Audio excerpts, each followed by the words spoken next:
وَلَنَبْلُوَنَّكُمْ بِشَيْءٍ مِّنَ الْخَوْفِ وَالْجُوعِ، اللہ کی طرف سے کوئی آزمائش آنی ہو تو وہ تو آ کر رہے گی۔ ان الحکم الا للہ، حکم تو نہیں ہے مگر اللہ ہی کا، علیہ توکل، اسی پر میں نے بھروسہ کیا، وعلیہ فلیتوکل المتوکلون، تو توکل کرنے والوں کو اسی ہستی پر توکل کرنا چاہیے۔ وَلَمَّا دَخَلُوا مِنْ حَيْثُ أَمَرَهُمْ أَبُوهُمْ، جب وہ مصر میں داخل ہوئے اسی طریقے سے جیسا کہ ان کے باپ نے انہیں حکم دیا تھا، مَا كَانَ يُغْنِي عَنْهُمْ مِنَ اللَّهِ مِنْ شَيْءٍ، تو اللہ تعالیٰ کے مقابلے پر ان کو تقدیر کے اس معاملے میں کوئی چیز فائدہ نہیں پہنچا سکتی تھی، إِلَّا حَاجَةً فِي نَفْسِ يَعْقُوبَ قَضَاءَهَا، سوائے اس احتیاطی تدبیر جو انہوں نے کی، یوسف علیہ السلام کے نفس میں جو اس معاملے میں خواہش پیدا ہوئی کہ میں اس طریقے سے کوئی احتیاطی تدبیر کروں کہ میرے بچوں کو نظر نہ لگے، اللہ تعالیٰ کی اگر کوئی تقدیر غالب ہونے والی ہوتی کسی معاملے میں تو وہ اس کو روک نہیں سکتی، لیکن ساتھ ہی اللہ تعالیٰ نے ان کو انڈورس بھی کر دیا یعقوب علیہ السلام کو۔ وَإِنَّهُ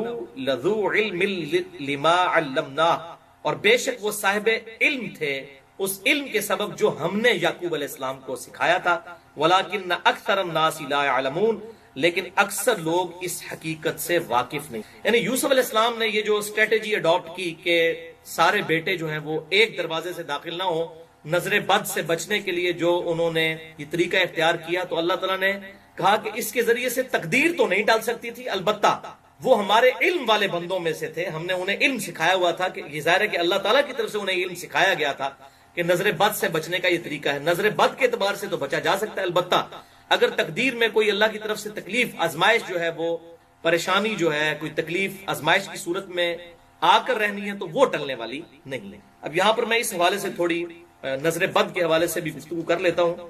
اس کانٹیکسٹ میں میں 5 صحیح الاسناد احادیث انشاءاللہ ڈسکس کروں گا، اور 5 کی 5 ہی صحیح بخاری اور صحیح الحمدللہ۔ پہلی حدیث صحیح بخاری اور مسلم کی متفق علیہ حدیث ہے، بخاری میں 5739، مسلم میں 5725، کہ آپ صلی اللہ علیہ وسلم نے ایک لڑکی کو دیکھا جس کا چہرہ زرد پڑ چکا تھا، تو آپ صلی اللہ علیہ وسلم نے ارشاد فرمایا اس لڑکی کو دم ڈلواؤ، اسے نظر لگی۔ تو یہ حدیث بخاری اور مسلم دونوں میں موجود، یعنی وہ چہرے کے آثار دیکھ کر آپ صلی اللہ علیہ وسلم نے فرمایا کہ اس لڑکی کو لگتا ہے نظر لگ گئی ہے، اس کو دم کرو۔ دوسری حدیث صحیح مسلم میں انٹرنیشنل نمبر کے مطابق 5732 کہ صحابہ کرام علیہ رضوان کہتے ہیں کہ ہم دور جاہلیت میں کچھ دم کیا کرتے تھے، کچھ اسی طریقے سے ہم پڑھ کر پھونکا کرتے تھے مختلف مریضوں کی شفا کے لیے۔ تو آپ صلی اللہ علیہ وسلم سے ریکویسٹ کی تو آپ صلی اللہ علیہ وآلہ وسلم نے ارشاد فرمایا مجھ پر اپنے دم پیش کرو زمانے جاہلیت کے جو اس وقت تم کرتے تھے، اگر ان میں شرک نہ ہو تو ان دموں کو کرنے میں کوئی حرج نہیں۔ یعنی اس سے یہ بات پتہ چلی کہ دم کے لیے قرآن و سنت سے ہونا ضروری نہیں ہے، اس کے علاوہ بھی اگر کوئی دم موجود ہے قرآن و سنت کے عقائد سے وہ ٹکراتا نہ ہو، چاہے وہ ہندوؤں کے اندر ہو دم، چاہے وہ کرسچنز کے اندر ہو، جیوز کے اندر ہو، شرکیہ کلمات نہ ہو اور کوئی کلمات ہو تو وہ دم کیا جا سکتا۔ اور اسی میں ظاہر امپلائڈ ہے یہ بات کہ اگر قرآن حکیم سے بھی کسی نے کوئی ایکسپیرینس کے ذریعے یہ بات سمجھ لی ہے کہ یہ آیت پڑھنے سے اس علاج اس معاملے کا ہو جاتا ہے، چاہے وہ قرآن و سنت میں نہ بھی موجود ہو، ایکسپیرینس کے ذریعے کسی کو یہ بات پتہ چلی ہے، تو اس طرح کے دم کرنے میں بھی شرعی طور پر کوئی قباحت نہیں ہے اس حدیث کے تحت، اور اس کی ایکسپلینیشن صحیح مسلم میں اگلی حدیث سے ہو جاتی ہے، اور یہ اکثر لوگ پوچھتے ہیں اس لیے میں اب اس کو کھول کر بیان کر رہا ہوں اس حوالے سے۔ یہ بڑی کریٹیکل حدیث ہے، تیسری حدیث صحیح مسلم سے 5731 کے معاملے کو بالکل کھول دے گی۔ صحابہ کرام علیہ رضوان نے عرض کیا اللہ کے رسول صلی اللہ علیہ وسلم ہم لوگ زمانے جاہلیت میں بچھوؤں کے ڈسنے کے اوپر دم کیا کرتے، یعنی بچھو ڈس جاتا تھا دم کرتے تھے شفا ہو جاتی تھی، شفا تو ہوتی تھی ظاہر ہے، تو ہم اس دم کو جاری رکھیں۔ تو آپ صلی اللہ علیہ وسلم نے ارشاد فرمایا کہ وہ دم مجھ پر پڑھو، تو صحابہ کرام نے وہ دم پڑھا، ظاہر ہے وہ قرآن کی آیت کوئی حدیث تو نہیں پڑھی، وہ تو زود جہالیت کا دم تھا۔ تو آپ صلی اللہ علیہ وسلم نے جب سنا تو فرمایا اس میں کوئی شرکی الفاظ موجود نہیں، تم اس کو کرتے رہو، اور پھر آپ صلی اللہ علیہ وسلم نے اوپن لائسنس دے دیا، کسی مولوی کا لائسنس لینے کی ضرورت نہیں ہے اس معاملے میں۔ آپ صلی اللہ علیہ وسلم نے صحیح مسلم میں اسی حدیث میں اوپن لائسنس دیا، آپ صلی اللہ علیہ وسلم نے ارشاد فرمایا جو شخص اپنے بھائی کو نفع پہنچا سکتا ہو، فائدہ پہنچا سکتا ہو، تو اسے چاہیے کہ وہ فائدہ پہنچائے، جیسا کہ بخاری اور مسلم کی وہ متفق علیہ حدیث ہے جو ایک سفر کے دوران ایک جو قبیلے کا سردار تھا اس کو جو ہے وہ سانپ نے کاٹ لیا تھا، تو پھر ایک صحابی نے سورۃ الفاتحہ کا پڑھ کر دم اس پر جو ہے وہ پھونکا تھا اور اس کو شفا ہو گئی تھی. پھر اس کے عوض بکریاں بھی اس نے ریسیو کی تھیں اور آپ صلی اللہ علیہ وسلم تک وہ بکریاں پہنچی تو آپ نے بھی ان میں سے کھایا تاکہ یہ بات پتہ چل جائے کہ اس حوالے سے اگر کوئی دم ڈال کر کوئی اگر نذرانہ بھی وصول کرتا ہے اس بنیاد کے اوپر کہ میں دم ڈالوں گا اور اس کے حوالے سے مجھے کوئی اتنی رقم دے تو یہ بھی جائز ہے, کوئی حرج نہیں. لیکن یہ تمام چیزیں یہ آج کل جو یہ دم درود پڑھ رہے ہیں جس میں شرکی الفاظ موجود ہوتے ہیں یہ ان کے لیے نہیں ہے. اگر سنت کے مطابق کوئی دم پڑے اور اس کے ذریعے اس کو کوئی ذریعہ معاش بھی بنا لیتا ہے اس حوالے سے اور نذرانے وصول کرتا ہے تو یہ بخاری اور مسلم کی متفق علیہ حدیث ہے, بڑی مشہور حدیث ہے یہ سورۃ الفاتحہ کے دم کے حوالے سے, تو یہ جائز ہے اگر اس کے ساتھ اس طرح کی کوئی کمٹمنٹ کر لی جائے لیکن شرکی الفاظ نہ ہو. تو اس میں آپ صلی اللہ علیہ وسلم نے معاملہ بالکل کھول کر بیان کر دیا. سوال اینڈ میں یہ اپنی اچھا چوتھی حدیث بھی صحیح مسلم سے ہے, انٹرنیشنل نمبر کے مطابق 5702 کہ آپ صلی اللہ علیہ وسلم نے ارشاد فرمایا العین حق, نظر کا لگ جانا یہ حق بات ہے کہ ایسا ہو جاتا ہے, نظر لگ جاتی ہے. پھر آپ صلی اللہ علیہ وسلم نے ساتھ ہی ارشاد فرمایا اگر کوئی شے تقدیر پر بھی سبقت لے جاتی تو وہ نظر ہے, اور جب نظر لگ جائے اور کوئی شخص تم سے غسل کا مطالبہ کرے تو اس کے لیے غسل کر دیا کرو. اب یہ پورا معاملہ ہے, یہ غسل کرنا کیا ہے, وہ بخاری اور مسلم میں حدیثیں ملتی ہیں, الموطا امام مالک میں بھی ڈیٹیل کے ساتھ کہ ایک صحابی تھے سیدنا سہل بن حنیف رضی اللہ تعالیٰ عنہ, ان کو نہاتے ہوئے دوسرے صحابی نے دیکھا عامر بن ربیعہ رضی اللہ تعالیٰ عنہ نے. تو یہ سہل بن حنیف بڑے خوبصورت تھے, ان کا جسم جو ہے بڑا گورا چٹا تھا. تو عامر بن ربیعہ رضی اللہ تعالیٰ عنہ نے کہا کہ کتنا خوبصورت جسم ہے, ماشاء اللہ نہیں کہا, کوئی دعائے برکت نہیں دی بلکہ تعریف کی. بس وہ کیا تھا, وہ منہ دے پہ گئے, فوراً یہ ایسی نظر لگی کہ وہ سخت تکلیف میں چلے گئے. تو آپ صلی اللہ علیہ وسلم کے پاس جب یہ بات پہنچی تو آپ نے بلا کے عامر بن ربیعہ کو ڈانٹا اور فرمایا کہ تم اپنے بھائی کو قتل کرنا چاہتے ہو, تمہیں تو یہ کہنا چاہیے تھا کہ اللہ تعالیٰ نے اسے برکت دی ہے, ماشاءاللہ, اس قسم کے الفاظ استعمال کرنے چاہیے تھے. اور یہ ہماری مسلمانوں کی ٹریڈیشنز ہیں, سبحان اللہ, الحمدللہ, انشاءاللہ, ماشاءاللہ. وہ سورۃ الکہف میں بھی آتا ہے, وہ جو باغ میں داخل ہوا تو اللہ تعالیٰ نے ماشاءاللہ نہیں کہا, تو پھر دیکھیں باغ کے ساتھ کیا اثر ہوا. تو ایون اپنے بیوی بچوں کو, اپنے خاندان کو دیکھنا اور کسی بات سے خوش ہو, اپنی نظر بھی بعض کا انسان کی لگ جاتی ہے, تو فوراً پڑھنا چاہیے ماشاءاللہ, جیسا اللہ نے چاہا, لا حول ولا قوت الا باللہ. تو اس قسم کے کلمات اللہ کی طرف ان چیزوں کو منسوب کرنا چاہیے, ورنہ نظر لگ جاتی ہے, یہ برحق ہے نظر کا لگ جانا. تو کتنے الفاظ زبردست ہیں, صحیح مسلم 5702 کہ اگر تقدیر پر بھی کوئی بات غلبہ پا لیتی, اگر یہ ہوگا تو نہیں لیکن اگر پا سکتی, تو یہ اتنی سٹرونگ چیز ہے نظر کا لگ جانا. جب غسل کا مطالبہ کیا جائے تو غسل کرو. اور وہ میں واقعہ سنا رہا تھا جو آپ بخاری اور مسلم میں ہے, الموطا امام مالک میں بھی ڈیٹیل کے ساتھ ہے, مشکات میں بھی موجود ہے. تو سہل بن حنیف جو ہے ہوتے منہ ہی پہ گئے, ظاہر ہے کہ ان کو اتنی سخت نظر لگ گئی. تو آپ صلی اللہ علیہ وسلم نے عامر بن ربیعہ کو بلا کر فرمایا تم اپنے بھائی کو قتل کرنا چاہتے ہو, اس کے لیے برکت کی دعا کرتے, اگر تم نے اتنا اس کا خوبصورت جسم دیکھا تھا. تو آپ صلی اللہ علیہ وسلم نے پھر ان کے لیے علاج تجویز فرمایا کہ یہ عامر بن ربیعہ جس کی نظر لگی ہے یہ غسل کرے, اپنے ہاتھ پاؤں اور اپنا چہرہ یہ سب کچھ دھوئے یا وضو کرے, اور اس پانی کو ایک جو ہے برتن میں جمع کیا جائے, پھر اس پانی کے ساتھ وہ شخص غسل کرے کہ جس کو نظر لگی ہے. تو ایسا جب کیا گیا تو ان کی نظر اتر گئی, وہ بالکل ٹھیک ہو. تو یہ وہ مسلم میں جو الفاظ ہیں, جب غسل کا مطالبہ کیا جائے تو غسل کر دینا چاہیے. تو آپ سے بھی پھر کو مطالبہ کر دیتا ہے کہ جی جناب غسل کرو, لگتا ہے تہاڈی نظر لگی ہے, تو پھر مطالبہ پورا کرنا ضروری ہو جائے گا اس حوالے سے. تو اس کے لیے پورا غسل کرنا ضروری نہیں ہے. اس میں بھی الفاظ موجود ہیں کہ وہ اس صحابی نے وضو کیا, اپنے چہرے پہ پانی ڈالا, یہ چھوٹا غسل ہی ہوتا ہے نا وضو جو ہے, اور ہاتھ جو ہے کونیوں تک دھوئے, تو اس طریقے سے پاؤں دھوئے, تو وہ پانی جمع کیا گیا, پھر اس سے غسل کروایا گیا. تو سہل بن حنیف رضی اللہ تعالیٰ عنہ کو اللہ تعالیٰ نے اس کی برکت سے شفا دے دی. اچھا پانچویں حدیث, اب یہ تو ساری باتیں ہوں گی اتنی ڈینجرس, علاج کیا ہے ان چیز. اصل چیز تو یہ ہے نا, اکثر لوگ پوچھ رہے ہوتے ہیں نظر کا علاج کیا ہے, نظر کا دم کیسے ڈالا جائے. تو دم تو مختلف لوگوں نے ایکسپیرینس سے بھی حاصل کیے ہیں. سورہ قلم کی جو آخری آیات ہے, وَإِن يَكَادُ الَّذِينَ كَفَرُوا لَيُزْلِقُونَ, یہ میں آپ کو پڑھ کے بھی سنا دیتا ہوں, اس کا تھوڑا ترجمہ بھی اس حوالے سے, یہ بڑی امپورٹنٹ آیات ہے.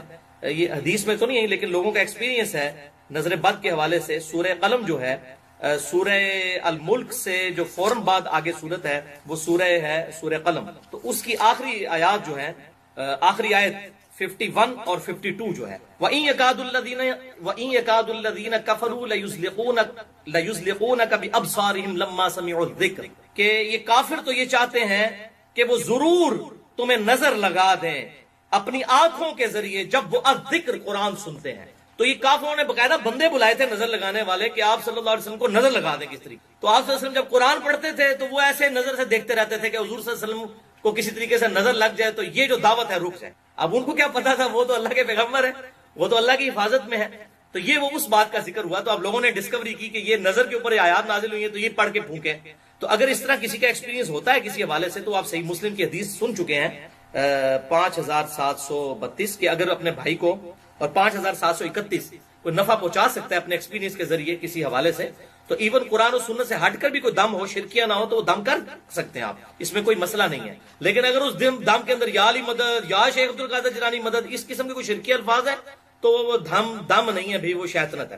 یا کوئی دیوی کو پکارتا ہے اس کے اندر، یا کسی بت سے مدد مانگتا ہے، تو اس معاملے میں اگر کوئی شفا ہو بھی جاتی ہے وقتی طور کے اوپر، تو وہ دم کرنا جو ہے وہ حرام ہے. بعض اوقات انہی شیاطین کی طرف سے غلبہ ہو جاتا ہے، اور یہ اکثر اوقات شیاطین جب غلبہ کرتے ہیں تو کہتے ہیں فلاں جو ہے وہ جو ہے، خصوصاً انڈیا کے اندر ایسا ہوتا ہے، فلاں جو ہے وہ بت کے اس دربار پر لے جاؤ جہاں پر ان کا وہ سارا میلہ ٹھیلا لگا ہوتا ہے، تو لوگوں کو وہ جنات اتر جاتے ہیں. وہ بیسیکلی وہ شیاطین ہوتے ہیں جو لوگوں کا عقیدہ خراب کرنا چاہتے ہیں. ادھر بھی ہوتا ہے بعض کا، تو کہتے ہیں فلاں دربار پہ لے گئے کہ ٹھیک ہو گئے، اسی دربار تو ہی شیطان آئے ہوتے ہیں، جن چڑھے ہوتے ہیں اسی واسطے کہ لوگوں کو قرآن و سنت سے ہٹا کر اس طرح کے معاملات کیے. تو یہ اس میں آپ صلی اللہ علیہ وسلم کے واضح الفاظ ہیں صحیح مسلم کے اندر 5731 اور 5732 کہ ایسے الفاظ نہ ہوں جو شرکیاں ہوں، ادروائز وہ ایکسیپٹیبل نہیں ہوں گے، پھر وہ دم جو ہے پھر ایکسیپٹیبل نہیں ہوگا. ہاں شرکیہ نہ ہو تو چاہے قرآن و سنت میں نہ بھی ہو، یا ایون قرآن سے کوئی ایسا دم ہو جو آپ صلی اللہ علیہ وسلم نے تعلیم نہیں فرمایا لیکن کسی نے ایکسپیرینس سے لرن کیا ہے، تو وہ بھی کر سکتے ہیں. آپ صلی اللہ علیہ وسلم نے اجازت دے دی، میں نے مسلم شریف کی حدیث بتا دی ہے. تو یہ آیت وَإِن يَكَادُ الَّذِينَ كَفَرُوا لَيُزْلِقُونَكَ بِأَبْصَارِهِمْ لَمَّا سَمِعُوا الذِّكْرَ. اور یہ کافر کہتے ہیں کہ تو نظر لگا کے ضرور آپ صلی اللہ علیہ وسلم کو نظر لگا دیں گے، اس طرح آپ کو یہ آنکھیں پھاڑ کر دیکھتے ہیں جب آپ قرآن الذکر پڑھ رہے ہوتے ہیں. وَيَقُولُونَ إِنَّهُ لَمَجْنُونَ، اور کہتے ہیں کہ یہ تو مجنون ہے معاذ اللہ نبی. وَمَا هُوَ إِلَّا ذِكْرٌ لِّلْعَالَمِينَ، اور یہ قرآن تو نہیں ہے مگر نصیحت تمام جہان والوں کے لیے. اور یہ جو ہے ضمیر آپ صلی اللہ علیہ وسلم کی طرف بھی لوٹ سکتی ہے کہ آپ صلی اللہ علیہ وسلم تو نہیں، دعوت حق کرنے والے مگر سارے جہان والوں کے. تو اللہ کی طرف سے آپ صلی اللہ علیہ وسلم اللہ کے ریپریزنٹیٹو بن کر آئے ہیں، ان کو نہیں نظر لگ سکتی. تو بعض لوگ یہ آیت بھی دم کر کے، لوگوں کا ایکسپیرینس ہے کہ نظر لگی ہو تو یہ پڑھ کر پھونکا جائے تو شفا ہو جاتی ہے. باقی یہ پانی کے اوپر آپ صلی اللہ علیہ وسلم نے پھونکے مارنے سے منع کیا ہے. ڈائریکٹ پھونک ماری جا سکتی ہے کسی بھی معاملے کے اندر، اور اگر کوئی پانی پہ بھی دم کرتا ہے تو اس کے لیے پھونک مارنا ضروری نہیں ہے. آپ سامنے پانی رکھ کے اگر کوئی دم پڑھ کر اور وہ پانی کسی کو دیتا ہے پینے کے لیے، تو اس طرح کے معاملات کے اندر بھی کوئی حرج نہیں ہے، لیکن الفاظ شرکیہ نہیں ہونے چاہیے، یہ اس کے لیے شرط. تو یہ 5ویں حدیث بخاری اور مسلم کی متفق علیہ حدیث ہے، جس میں دم جو بتایا گیا ہے آپ صلی اللہ علیہ وسلم کی طرف سے جو سنت دم ہے نظر بد سے بچنے کا. صحیح بخاری میں حدیث ہے اور سنن ابی داؤد میں ہے. بخاری میں 3371 انٹرنیشنل نمبر کے مطابق، اور سنن ابی داؤد میں 4737 کہ آپ صلی اللہ علیہ وسلم نے ارشاد فرمایا کہ تمہارے باپ ابراہیم علیہ السلام اپنے 2 بیٹوں کو یعنی حضرت اسماعیل اور اسحاق کو ان کلمات کے ساتھ دم ڈالا کرتے تھے نظر بد سے بچنے کے لیے. اور ابو داؤد میں آگے الفاظ ہیں کہ میں بھی اپنے 2 بیٹوں کو حسن اور حسین کو انہی الفاظ کے ساتھ دم ڈالتا ہوں جن الفاظ کے ساتھ ابراہیم علیہ السلام اپنے 2 بیٹوں کو اسماعیل اور اسحاق کو دم ڈالتے. اب نسبت دیکھیں کہاں ملائی ہے آپ صلی اللہ علیہ وسلم. حسن و حسین کے مقابلے کرتے ہیں لوگ، یزید کو لے کے آتے ہیں، یزید کو کیا ساروں کو اکٹھا کر لیں آپ جتنے آپ کے چاہنے والے ہیں، حسن و حسین کا مقابلہ نہیں ہو سکتا. تو آپ صلی اللہ علیہ وسلم نسبت کیا ملا رہے ہیں کہ اسماعیل اور اسحاق کو ابراہیم علیہ السلام اپنے 2 بیٹوں کو دم کرتے تھے، اور میں اپنے 2 بیٹے حسن و حسین کو انہی الفاظ کے ساتھ وہ نظر بد سے بچنے کے لیے دم ڈالتا. اعوذ بکلمات اللہ التامہ من کل شیطان وہامہ ومن کل عین لامہ. میں اللہ کی پناہ مانگتا ہوں، اللہ کے کلمات تامہ کی پناہ مانگتا ہوں تمام شیاطین سے اور وہامہ اور تمام زہریلے جانوروں سے، ومن کل عین لامہ اور ہر اس آنکھ سے جو نظر لگا دیتی ہے، تکلیف پہنچانے والی آنکھ سے، نظر بد سے میں اللہ تبارک و تعالی کی پناہ مانگتا ہوں. یہ آپ خود پڑھیں اور اس کے بعد آپ پھونک دیں بچوں کے اوپر. اور اس طرح بھی ہوگا کہ آپ اس کو عربی لنگوسٹک کے اعتبار سے جو سنن ابی داؤد میں آتا ہے، اعیذکما، میں تم دونوں کو پناہ میں دیتا ہوں اے حسن و حسین. اعیذکما، اعیذکم ہوگا میں تم سب کو پناہ دیتا ہوں، یہ عربی لنگوسٹک کے اعتبار سے. تو اگر سارے بیوی بچوں ماں باپ سب پہ دم ڈالنا ہے تو آپ کہیں گے اعیذکم بکلمات اللہ التامہ من کل شیطان وہامہ ومن کل عین لامہ. ٹھیک ہے، یہ تا آتے ہیں تو یہ وقف ہو. اعوذ بکلمات اللہ التامہ، یہ تا ہے گول تو ہا بن جائے گی. من کل شیطان وہامہ ومن کل عین لامہ. تو یہ الفاظ ہیں جو صحیح بخاری 3371 اور سنن ابی داؤد 4737 نمبر حدیث کے اندر الحمدللہ آئے ہیں. بہرحال اس حوالے سے یہ بات یاد رکھیں بھائیوں کہ یہ جتنے بھی اس قسم کے اذکار ہیں، سنت اذکار، اس کے علاوہ بھی ہیں. میں آج انشاءاللہ کچھ بتا بھی دیتا ہوں مزید. اگر کسی کو یہ دعا یاد نہیں تو اور دعائیں جو ہماری پریکٹس کے اندر موجود ہیں وہ دعائیں بھی اگر ہم مانگیں تو انشاءاللہ اس کی برکت سے اللہ تعالیٰ اس کی مشکل اور پریشانیاں دور کر دیتا ہے. بہرحال اس کو آپ سمجھ لیں، میڈیکل کی فیلڈ کے اندر بھی دو طرح کے علاج ہوتے ہیں. ایک کو ہم کہتے ہیں پریونٹیو علاج، حفاظتی علاج. جیسے یہ ویکسین ہے، کسی بیماری سے بچنے کے لیے ویکسین لگائی جاتی ہے، یعنی بیماری ہونے سے پہلے ہی ویکسینیشن کی جائے. اس کو ہم کہتے ہیں پریونٹیو ٹریٹمنٹ. ہماری انجینئرنگ کی فیلڈ میں بھی اس قسم کے پریونٹیو علاج کیے جاتے ہیں. مشینوں کے، مثلا مشین کو تیل دینا، تیل کیوں دیا جاتا ہے؟ پریونٹیو مینٹیننس کے طور پر، تاکہ ایسا نہ ہو کہ تیل دیں گے تو ظاہر ہے اس تیل کی وجہ سے وہ پرزے ذرا دیر سے گھس. آپ موٹر سائیکل کے چین کو بھی تیل دیتے ہیں، تو یہ پریونٹیو مینٹیننس کہلاتی ہے کہ مصیبت پڑنے سے پہلے ہی آپ اس کو پریونٹ کریں. تو اکثر قرآن و سنت کے جو علاج ہیں یہ پریونٹیو مینٹیننس ہے، علاج ہے. اس اعتبار سے کہ آپ سنت اذکار پڑھیں اور اس کی برکت سے اللہ تعالیٰ آپ کو محفوظ رکھے گا. وہ میں اذکار انشاءاللہ بتا بھی دیتا ہوں آپ کو، یہ ہمارے چھپے ہوئے بھی موجود ہیں اس حوالے سے الحمدللہ. اور دوسرا علاج ہے کیوریٹو، کہ اب ایک کسی پہ مصیبت ٹوٹ پڑی ہے اور اب آپ نے اس کا علاج کرنا ہے. اب ظاہر ہے پریونٹیو علاج اس میں اس طریقے سے کارگر ثابت نہیں ہوگا، یہ بات یاد رکھیے. جیسے میڈیکلی بھی پریونٹیو علاج تو اس وقت تک ہے جب تک بیماری لگے نا. جب بیماری لگ جائے تو ظاہر پھر آپ کو کیوریٹو علاج کروانا پڑے گا، اس کا علاج کرنا پڑے گا، اس بیماری کا علاج کرنا پڑے گا. اور اس حوالے سے بسا اوقات کسی عامل کے پاس بھی لے کے جانا پڑ جاتا ہے. کسی کو جنات کی شکایت ہو یا کوئی اسی طریقے سے، بعض اوقات جنات انسان کے اندر حلول بھی کر جاتے ہیں، یہ بھی بخاری اور مسلم سے ثابت ہے. کسی کے اوپر جنات کا غلبہ بھی ہو جاتا ہے، قرآن میں بھی آیا ہے کہ جنات بعض لوگوں پر اترتے ہیں. تو اس قسم کے جب معاملات ہوں گے تو کسی عامل کے پاس لے جانا چاہیے، اور وہ عامل ایسا ہو جو کتاب و سنت کے اندر ہی علاج کرے، چاہے وہ کسی جگہ سے بھی کرے، کوئی بھی قرآن کی آیت پڑھ کے، لیکن کوئی شرکی الفاظ نہ پڑھے. تو وہ عامل عموماً جو ہے اس طریقے سے جنات وغیرہ نکال دیتے ہیں. اور اس میں اگر وہ کوئی پیسے بھی ڈیمانڈ کرے تو میں نے آپ کو بتایا بخاری اور مسلم سے ثابت ہے، سورۃ الفاتحہ کے دم کے لیے صحابہ کرام علیہم رضوان نے وہ ان سے بکریوں کا ریوڑ پورا ڈیمانڈ کیا تھا. حتیٰ کہ صحابہ میں پھر اختلاف ہو گیا، بخاری اور مسلم میں آتا ہے. تو پھر آپ صلی اللہ علیہ وسلم کی خدمت میں پیش کیا گیا معاملہ. آپ نے فرمایا ان بکریوں میں سے مجھے بھی دو، میں بھی کھاتا ہوں. تو آپ صلی اللہ علیہ وسلم نے خود کھا کر امت کو یہ انڈورس کر دیا کہ اس طریقے سے کمائی اس حوالے سے لی جا سکتی ہے. تو اب اس کو برا ماننے کی ضرورت نہیں ہے. اگر کوئی اس کے ذریعے کوئی اور معاملات چلا رہا ہے شرکیہ، تو وہ اس کو ہم غلط کہیں گے. ناک کے اوپر مکھی بیٹھ جائے تو ناک کو تو نہیں کاٹ دینا نا، آپ نے مکھی اڑانی ہے. جو بات ٹھیک ہے وہ ٹھیک ہے بالکل، جو غلط ہے وہ غلط ہے.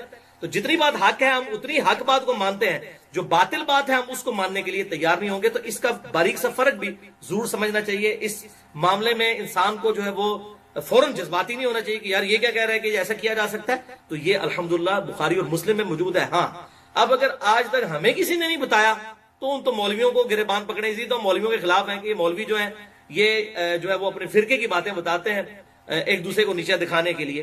تو اس طریقے سے جو کیوریٹو مینٹیننس، جو کیوریٹو ٹریٹمنٹ ہوگا کسی کا، اس کے لیے کسی عامل کے پاس لے کر جائیں تو وہ علاج کر دیتا ہے. اور بعض اوقات وہی علاج کوئی عامل کرتا ہے جو مطلب کوئی نیک انسان ہو تو اس کا بعض اوقات جلدی اثر بھی ہو جاتا ہے. اب میں آپ کو اپنا پریکٹیکل ایکسپیرینس بتاتا ہوں، یہ بھی کچھ دن پہلے کی بات ہے. اب میں یہ کو نہیں اپنی کو نیکی کو میں آپ کو بتانے لگوں، میں علاج نہیں کرتا نہ اس کے بعد وہ مجھے ای میل کرنا شروع کر دے جناب ساڈے جین کارڈ جو فون ہوتے بھی لوگ جینوں کاٹ رہے ہوتے ہیں، وہ کہتے ہیں موبائل سامنے، آپ کو ایڈوانس طریقہ کہتے ہیں موبائل سامنے رکھو بندے دے. اور واقعی اثر بھی ہوتا ہے. وہ ادھر سے پڑھتے ہیں پاکستان سے لوگ انگلینڈ میں بیٹھے ہوئے، وہ واقعی اس کا علاج بھی کر رہے ہوتے ہیں. پر میں یہ کام نہیں کرتا ہوں، لیکن میں آپ کو بتا رہا ہوں آج تک میں نے کبھی کام نہیں کیا. یہ میرا زندگی کا پہلا اور شاید آخری ایکسپیرینس ہوا ہو.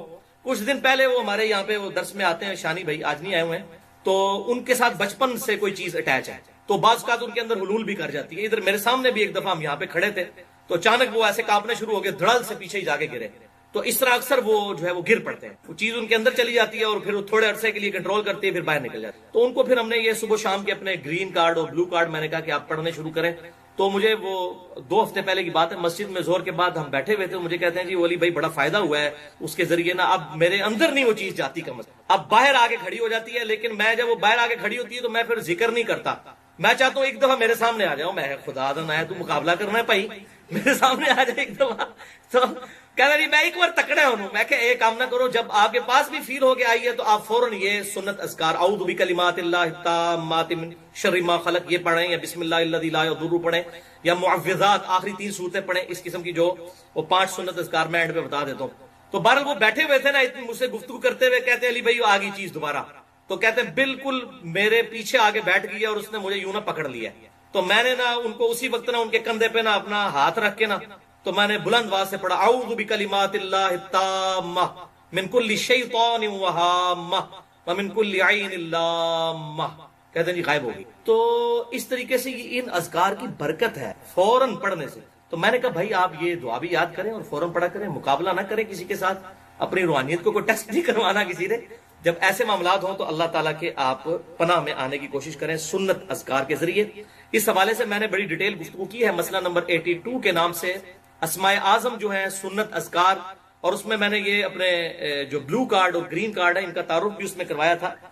یہ دنیا دار لوگ بھی گرین کارڈ اور بلو کارڈ دیتے ہیں اور ہم بھی دیتے ہیں۔ یہ گرین کارڈ جو ہے یہ فرض نماز کے بعد کے اذکار ہیں، اور بلو کارڈ صبح و شام کے سنت اذکار ہیں۔ تو یہ الحمدللہ ہماری جو ویب سائٹ ہے sunnatpark.com، اس پہ اس کا اوریجنل PDF کورل ڈرا کی فائل سے ہم نے جو ہے وہ ڈیٹیکٹ کر کے ڈالا ہوا ہے، وہ 5 MB کی فائل ہے، وہ اپنے آپ اس پہ کریں۔ اس کا اینڈرائڈ بھی انشاءاللہ ایک بھائی ہمارے بنا رہے ہیں، وہ اینڈرائڈ بھی اس کا بن جائے گا، آپ کے اینڈرائڈ فونز کے لیے اویلیبل ہوگا۔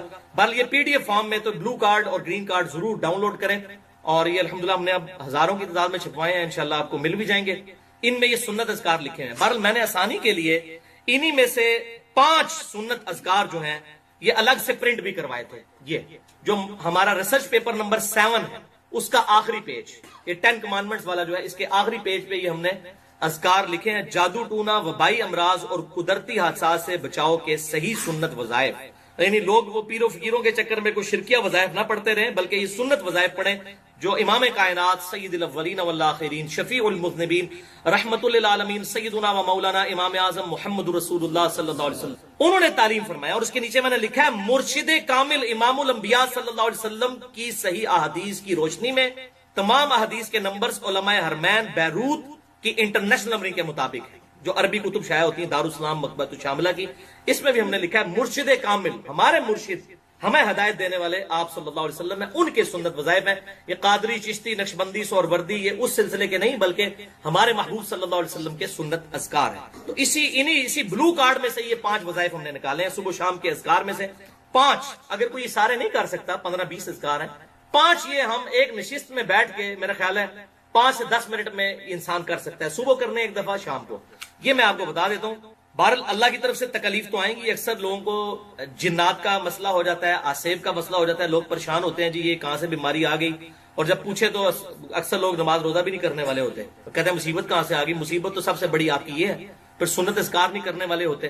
پھر اس کے باوجود بھی اگر کسی کے ساتھ کوئی ایسا مسئلہ بن جائے تو وہ سنت اذکار کے اوپر استقامت اختیار کرے، اپنے آپ کو امپروو کرنے کی کوشش کرے، انشاءاللہ آپ کی روحانیت مضبوط ہوگی تو اس حوالے سے معاملات سیدھے ہو جائیں گے۔ میں نے اسماء اعظم اور دعا کی قبولیت اور سنت اذکار یہ گرین اور بلو کے حوالے سے مسئلہ نمبر 82 میں یہ گفتگو کی ہے، کس طریقے سے یہ سنت اذکار فائدہ پہنچاتے ہیں، کون سی اسماء اعظم ہے جس کے ذریعے دعا قبول ہوتی ہے۔ بہرحال وَلَنَبْلُوَنَّكُمْ بِشَيْءٍ مِّنَ الْخَوْفِ وَالْجُوعِ وَنَقْصٍ مِّنَ الْأَمْوَالِ وَالْأَنفُسِ وَالثَّمَرَاتِ، ہم ضرور آزمائیں گے تمہیں خوف کے ذریعے، بھوک کے ذریعے، جان اور مال میں نقصان کے ذریعے، اللہ تعالیٰ نے چیک ضرور کرنا۔ تو یہ آزمائشیں انسان پہ ضرور آتی ہیں۔ آپ دیکھیں کینسر بھی تو کسی کو ہو جاتا ہے، لوگ کہتے ہیں جنات کیوں چڑھ گئے جی میرے اوپر، تو آپ مجھے جنات کو تو چھوڑ دیں، کینسر بھی تو انسان کو ہو جاتا ہے، اس کی بھی آپ وجہ تلاش کریں گے، کسی نے کینسر کروا دیا۔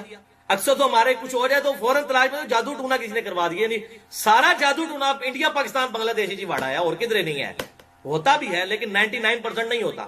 ہمارے اپنے اعمال ہوتے ہیں یا بعض اوقات ہم پر آزمائش آتی ہے اور وہ نکل جاتی ہے آزمائش، آپ سنت اذکار کی طرف متوجہ ہوں، انشاءاللہ اللہ تعالیٰ حفاظت فرمانے والا ہے۔ تو یہ اس حوالے سے وہ اس چکر میں لوگ پڑ جاتے ہیں، خود کچھ کرنا نہ پڑے، اور پھر وہ جو ہے وہ بابوں کی تلاش میں نکلتے ہیں، اور بعض کا پھر وہ اپنا ایمان بھی گوا بیٹھتے ہیں۔ اس حوالے سے کوئی شرکیہ اگر کوئی دم پڑھنے شروع کر دیں گے، کوئی ناد علی یا اس قسم کے الفاظ جس میں شرکی الفاظ موجود ہیں، تو وہ اس کی تو پڑھنے کی کوئی اجازت نہیں ہے۔ تو اس طریقے سے جس طرح جراثیم کے ذریعے انسان کو دنیاوی طور پر ہیپاٹائٹس A B C یا اسی طریقے سے کینسر کا مرض ہو جاتا ہے، اسی طریقے سے روحانی امراض بھی ہوتے ہیں انسان کو کبھی آسیب کا سایہ ہو جانا، کوئی جنات کا گھس جانا کسی بندے کے اندر، یا جادو ٹونا کا ہو جانا، لیکن اس کا علاج ہمارے محبوب صلی اللہ علیہ وسلم نے تعلیم فرمایا ہوا ہے۔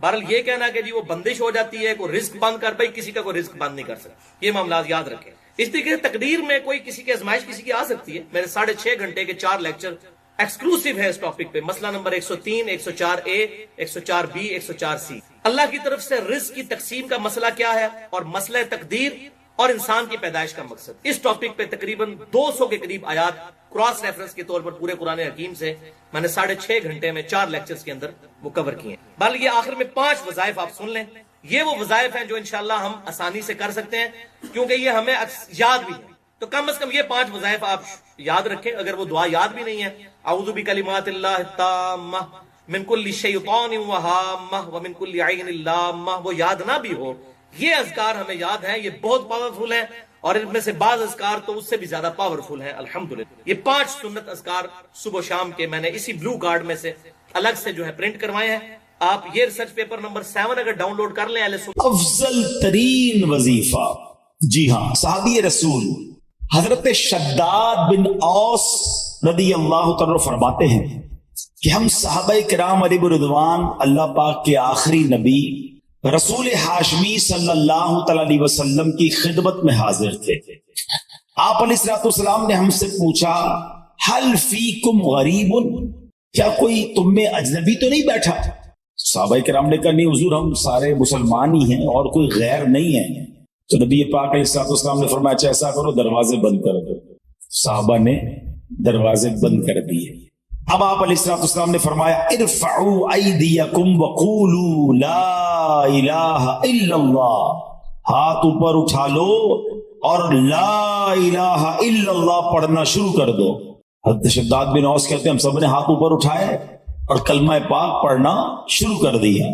کچھ دیر اسی طرح ہم ذکر کرتے رہے، نبی پاک ذکر کرواتے رہے، اور اس کے بعد مالک کے جنت قاسم نعمت صلی اللہ تعالی علیہ وسلم نے خوشخبری سناتے ہوئے فرمایا ابشروا فإن اللہ قد غفر لکم، تمہیں بشارت ہو کہ بے شک اللہ پاک نے تمہیں بخش دیا ہے۔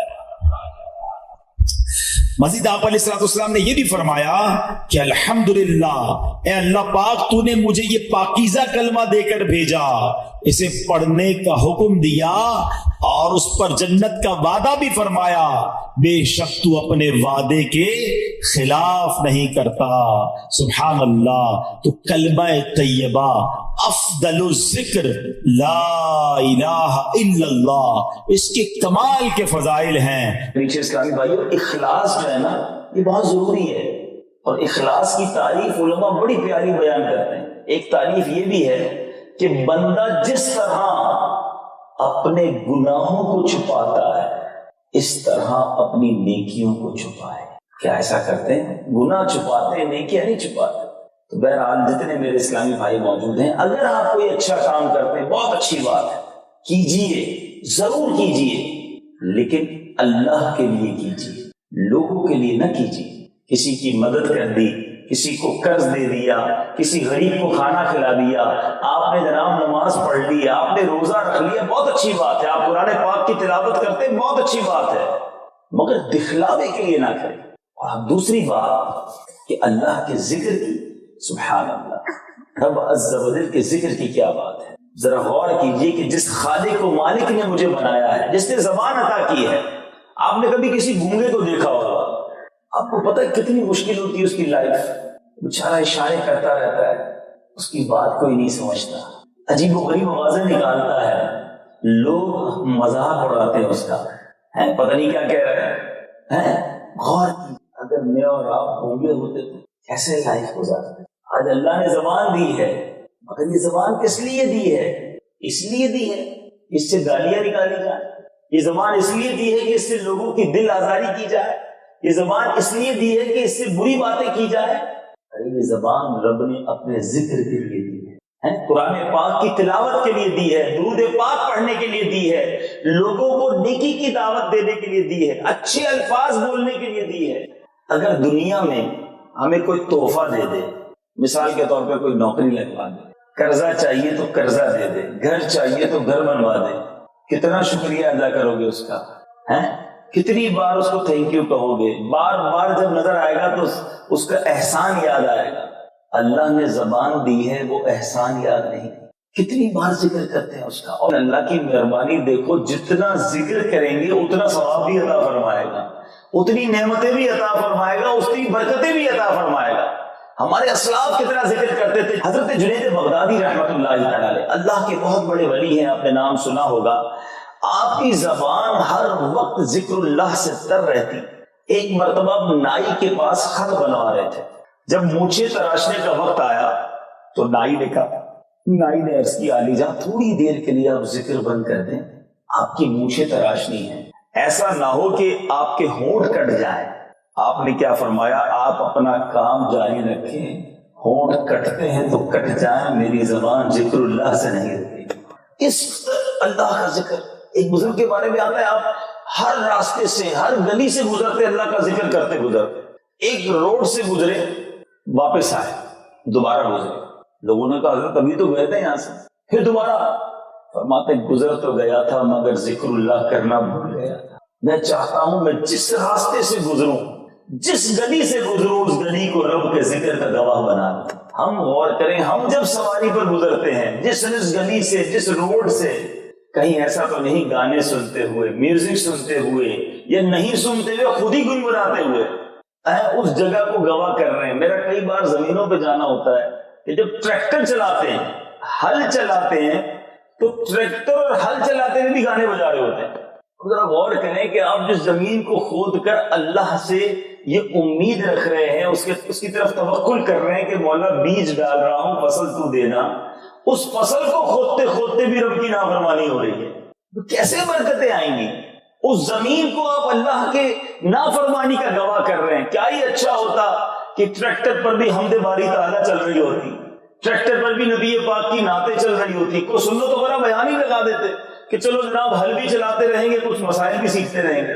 تو یہ سوچنے والی بات ہے یہ کہ ہم کس قدر گناہوں کے عادی بنتے جا رہے ہیں اور ذکر اللہ سے اپنے آپ کو کتنا دور رکھا ہے. یہ جو روحیں ہیں نا، جب ہماری قبض ہوں گی، حضرت سیدنا داؤد طائی رحمۃ اللہ تعالی فرماتے ہیں، ذاکرین کی ارواح کے سوا، جو لوگ اللہ کا ذکر کرتے رہتے ہیں نا، ان کی روحوں کے سوا باقی تمام روحیں پیاسی نکلتی ہیں. ان لوگوں کی روح جو جسم سے نکلتی ہے، جو اللہ کا ذکر نہیں کرتے، وہ پیاسی ہوتی ہے. تو اللہ کے ذکر میں دلوں کا چین ہے. اور یہ میں بات خود نہیں کر رہا، لوگ کہتے ہیں یار کیا کریں، بڑی بے چینی ہوتی ہے، میں تو اس لیے داش کھیلنے بیٹھ جاتا ہوں، اس لیے تھوڑا بہت جناب معاذ اللہ شراب پی لیتا ہوں، اس لیے فلمیں ڈرامے دیکھتا ہوں کہ سکون نہیں ملتا، میں جناب اس طرح کی ویب سائٹوں کو اس لیے وزٹ کرتا ہوں کہ بس سکون چاہیے ہوتا ہے. ارے بے وقوف ہے وہ شخص جو سکون اللہ کی نافرمانی میں تلاش کرتا ہے. کہاں سے پتا چلے گا کہ سکون کہاں ہے؟ سکون دل کو چاہیے نا. آپ کی فیکٹری میں موٹر سائیکل بنے اور اس کا ایک پارٹ خراب ہو جائے تو اس پارٹ کی صحیح مینوفیکچرنگ کون بتائے گا؟ باہر روڈ پہ چلنے والا ایک آدمی یا فیکٹری کا اونر یا فیکٹری میں جو انجینئر ہے وہ بتائے گا؟ لوگ کہیں گے یار جس نے بنائی ہے اسی سے چیک کروا لو نا، تو ان کی کمپنی میں لے جاؤ، ان کو پتا ہے کیسے بنی ہے، وہ ٹھیک کر دیں گے. خواہ ادھر ادھر جا رہے ہو. ایسا ہی ہے، دل کس نے بنایا؟ دل کس نے بنایا؟ سکون اللہ اگر دل میں چاہیے تو اللہ سے پوچھ لیتے نا، کیوں ادھر ادھر جاتے ہو؟ کبھی سینما گھر میں، کبھی فلمیں دیکھنے، کبھی ڈرامے دیکھنے، سکون مل جائے. ارے جب دل بنایا رب نے ہے، اللہ ہی بتائے گا، اسی کا فرمان ہماری رہنمائی کرے گا کہ سکون کہاں سے ملنا ہے، اس دل میں اطمینان کیسے آنا ہے. آؤ رب کے پیارے کلام سے پوچھتے ہیں، اے کلام اللہ ہماری رہنمائی کر کہ ہم نے دل میں، ہمارا دل جو بے سکون ہے اسے سکون کہاں ملے گا. قرآن مجید فرقان حمید میں رب عز و جل ارشاد فرماتا ہے، الا بذکر اللہ تطمئن القلوب، اللہ کے ذکر میں دلوں کا چین ہے. ارے قرآن نے بتا دیا ہے کہ چین کدھر ہے، ہم ادھر کبھی ڈھونڈ رہے ہیں، کبھی ادھر ڈھونڈ رہے ہیں. ذکر اللہ کرنا شروع کر دیں، دل کو سکون ہو جائے گا، دل کو چین نصیب ہو جائے گا، سکون والی نیند آنا شروع ہو جائے گی، دل مطمئن ہونا شروع ہو جائے گا. ہم چونکہ غلط جگہوں پر سکون تلاش کر رہے ہیں اس لیے بے سکونی بڑھتی جا رہی ہے. آج نشہ کرنے والے سے پوچھو کیوں نشہ کرتے ہو, کہتا سکون نہیں ملتا, نشہ کرتا ہوں تو تھوڑی دیر کے لیے عقل معاف ہو جاتی ہے. آج دنیا میں خودکشیاں کتنی بڑھ رہی ہیں, اس کی وجہ معلوم کریں تو بے سکونی بڑھ رہی ہے. مجھے بتائیے, قرآن مجید فرقان حمید نے ہمیں فارمولہ دے دیا ہے, الا بذکر اللہ تطمئن القلوب, اللہ کا ذکر کرتے جاؤ دلوں کا چین پاتے جاؤ. اے میرے میٹھے اسلامی بھائیوں, شیطان بڑا مردود ہے, بعض اوقات ذکر کرنے والوں کو کیسے کیسے وسوسے دلاتا ہے. ایک شخص کے بارے میں آتا ہے, رات کو اللہ کا ذکر کر رہا تھا, اللہ اللہ اللہ صدائیں بلند کر رہا تھا. شیطان نے اس کو جھڑک کر کہا, اے کم بخت, اللہ کا ذکر تو کر رہا ہے, ادھر سے تو کوئی جواب نہیں آتا تجھے, کوئی مسلسل اسے پکار رہا ہے, اللہ کی طرف سے تو کوئی رپلائی نہیں ہے. سوچ میں پڑ گیا کہ بات تو صحیح ہے, اللہ کا ذکر کر رہا ہوں اور رب کی طرف سے تو کوئی جواب نہیں. اسی سوچ میں اس کی رات گزر گئی. اے میرے میٹھے پیارے اسلامی بھائیوں, اب خواب میں اس نے حضرت خضر علیہ السلام کا دیدار. حضرت خضر نے کہا, اے نیک وقت تو نے ذکر اللہ کیوں چھوڑ دیا؟ کہتا حضور بارگاہ الہی سے تو کوئی جواب ہی نہیں ملتا, میں اللہ کو پکارتا ہوں ادھر سے جواب ہی نہیں آتا. اللہ اللہ. حضرت خضر نے کیا فرمایا, بارگاہ الہی سے مجھے حکم ہوا ہے کہ تیرے پاس جاؤں اور تجھ کو بتاؤں تو جو اللہ تعالیٰ کا ذکر کرتا ہے وہی ہمارا جواب ہے. تیرے دل میں جو سوز و گداز پیدا ہوتا ہے وہ ہمارا ہی تو پیدا کیا ہوا ہے, اور یہ ہمارا ہی کام ہے کہ تجھ کو ذکر اللہ میں مشغول رکھا ہے. تیرے ہر یا اللہ کہنے میں ہماری 100 لبیک پوشیدہ ہے. بندہ کیوں پیچھے ہٹے؟ ارے میری زبان بھی تو اللہ نے دی ہے نا. اگر یہ زبان کو یہ توفیق مل رہی ہے کہ میرے رب کو میں یاد کر رہا ہوں تو یہ رب ہی کی عطا ہے. ارے بد نصیبوں کو, اللہ کے دشمنوں کو رب کا نام لینے کا موقع نہیں ملتا. اگر آج میری زبان میرے رب کا نام لے رہی ہے تو یہ بھی میرے رب کی عطا ہے. یاد رکھیے, آتے ہیں وہی جن کو سرکار بلاتے ہیں, جن کو بلایا جاتا ہے, جن کے نصیب میں یہ نیکیاں ہوتی ہیں وہی نیکی کرتے ہیں. ہم ایک وظیفہ پڑھتے ہیں, لا حول ولا قوت الا باللہ العلی العظیم. کسی کو نیکی کرنے کی کوئی طاقت نہیں ہے مگر جسے اللہ توفیق عطا فرمائے. اگر کوئی نماز پڑھتا ہے, اگر کوئی تلاوت کرتا ہے, اگر کوئی نیکی کا کام کرتا ہے, کبھی یہ نہ کہے میں کرتا ہوں. ارے میرے رب کی عطا ہے جو میں کرتا ہوں, میرے رب کی طرف سے یہ توفیق ہے جو میں کرتا ہوں. اللہ کا اس میں بھی شکر ادا کرنا چاہیے. ہمارے بزرگان دین کس طرح اللہ کا ذکر کرتے تھے اور آج ہم کتنے غافل ہیں. حضرت سری سقطی رحمت اللہ تعالی کے بارے میں آتا ہے, فرمایا میں نے حضرت جرجانی رحمت اللہ تعالی کے پاس ستو دیکھے جس سے وہ بھوک مٹا لیتے. میں نے کہا آپ کھانا اور دوسری اشیاء کیوں نہیں کھاتے؟ فرمایا میں نے روٹی چبانے اور ستو کھانے میں 90 تسبیحات کا فرق دیکھا ہے. روٹی چبانے میں زیادہ وقت لگتا ہے, ستو پینے میں تھوڑا وقت لگتا ہے. روٹی چباتا ہوں تو 90 تسبیحات کم ہو جاتی ہیں. تو میں اس غذا کو اس لیے استعمال کرتا ہوں کہ زیادہ ذکر اللہ کر لوں. کہتے ہیں 40 سال ہو گئے میں نے روٹی نہیں چبائی. یہ تھے ہمارے اسلاف, ان کو پتا تھا کہ زندگی بڑی تھوڑی ہے. آج ہم کہتے ہیں جناب بوڑھا ہو جاؤں گا تو نماز پڑھ لوں, تھوڑی عمر بڑی ہو جائے تو پھر داڑھی رکھ لوں گا. اللہ کا ذکر مجھے ضرور کرنا ہے لیکن ابھی تو جوانی کے دن ہے, ابھی تو انجوائمنٹ کرنا ہے. ارے بعد میں جناب نیکیاں کر لیں گے. جس تیزی کے ساتھ آج کل نوجوانوں کی مرنے کی خبریں آ رہی ہیں, کیا آپ کو نہیں آتی؟ کیا آپ جنازوں میں شرکت نہیں کرتے؟ کیا آپ کو یہ اعلان نہیں سننے کو ملتا کہ فلاں کا انتقال ہو گیا؟ ارے یہ اعلان کیوں یاد نہیں دلاتا؟ ایک دن میرا بھی اعلان ہو. اس زندگی میں جتنی نیکیاں کرنی ہے کرنی. ہمارے اسلاف یہ جانتے تھے کہ زندگی تھوڑی ہے, جتنی نیکیاں کمانی ہے کما لو. ہم بھی سمجھتے ہیں زندگی تھوڑی ہے مگر ہم کہتے ہیں جتنا مال کمانا ہے کما لو, جتنی دنیا بنانی ہے بنا لو. یہ کانسیپٹ کا فرق ہے. ہم دنیا میں رہ کر دنیا اچھی کرنے کی کوشش کر رہے ہیں. عقل مند وہ ہے جو دنیا میں رہ کر آخرت اچھی کرنے کی کوشش کر لے. ذکر اللہ سے اپنی زبان کو تر رکھیے. اس قدر فضائل ہے, حدیث پاک سنیے اور جھومتے جائیے. بخاری شریف کی حدیث ہے, سرور کائنات صلی اللہ تعالی علیہ وسلم کا فرمان ہے. حضرت ابو ہریرہ رضی اللہ تعالیٰ عنہ راوی ہیں. اللہ عز و جل فرماتا ہے, حدیث قدسی ہے, سنو اور جھومتے جاؤ.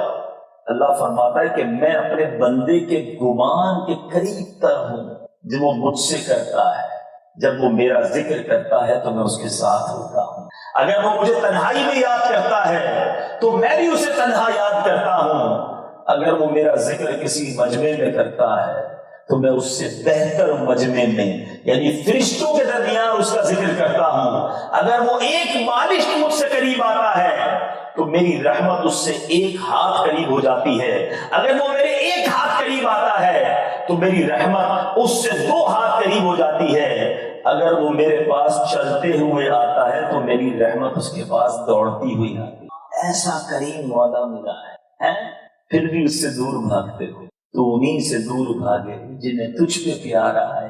ہمارا رب کریم ہے، وہ ہم پر رحمتوں کی بارش برسانا چاہتا ہے، مگر یہ بندہ ہے اپنے رب کے آگے سر نہیں جھکاتا، اس کو یاد نہیں کرتا، اس سے دوستی نہیں کرتا، اس کی رحمت کو نہیں پکارتا۔ کہ بے وقوفی ہے میرے میٹھے اسلامی بھائیوں، اے میرے میٹھے پیارے اسلامی بھائیوں، ذکر اللہ کی بات ہو رہی ہے، اللہ تبارک و تعالیٰ کے پیارے حبیب صلی اللہ تعالیٰ علیہ وسلم کا فرمان سنیے اور ایمان تازہ کیجئے۔ ایک صحابی حضرت سیدنا معاذ بن جبل کہتے ہیں کہ جب پیارے آقا علیہ الصلوۃ والسلام سے جدا ہوتے وقت جو آخری کلام کیا وہ یہ سوال تھا کہ اللہ عز و جل کے نزدیک سب سے زیادہ پسندیدہ عمل کون سا ہے؟